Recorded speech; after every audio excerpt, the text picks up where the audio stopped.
Indigo में A321 aircraft पर front seat की बुकिंग के लिए किराए से अतिरिक्त 2,000 रुपये देने होंगे। जी हाँ, अन्य सीटों के मुकाबले फ्रंट सीट पर ज़्यादा लेग स्पेस होता है, जिस वजह से एयरलाइन ने इस पर ज़्यादा किराया वसूलने की योजना बनाई है। कंपनी ने इस शुल्क की जानकारी अपनी वेबसाइट पर दी है। कंपनी के अन्य एयरक्राफ्ट में पसंद की सीट चुनने के लिए पहले ही 500 रुपये शुल्क वसूला जाता है। सर, एटीएफ के दाम घट रहे थे, लगा कि अब तो किराए कम होंगे, कि फिर से अब ये किस तरह का शुल्क है ये?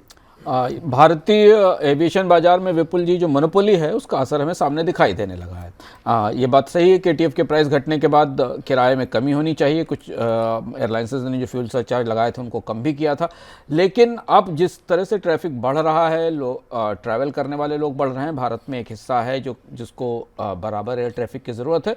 इंडिगो ने यहाँ एक अजीब तरीके की व्यवस्था की है जिसमें कि उसकी थोड़ी सी अधिक लेग स्पेस वाली सीट, जिनको एक्सेल सीट कहते हैं एक्स्ट्रा लार्ज सीट कहते हैं, उस पर 2,000 रुपये, ये लगभग किसी एक सेक्टर पे 70-80% किराए के बराबर है। अगर आप नॉन पीक पीरियड के किराए को देखें, उतना सीट का अतिरिक्त चार्ज इंडिगो वसूलेगी, और सिर्फ सीट पर बैठने का चार्ज, और कोई अतिरिक्त सेवा या सुविधा इसमें नहीं दी जाएगी।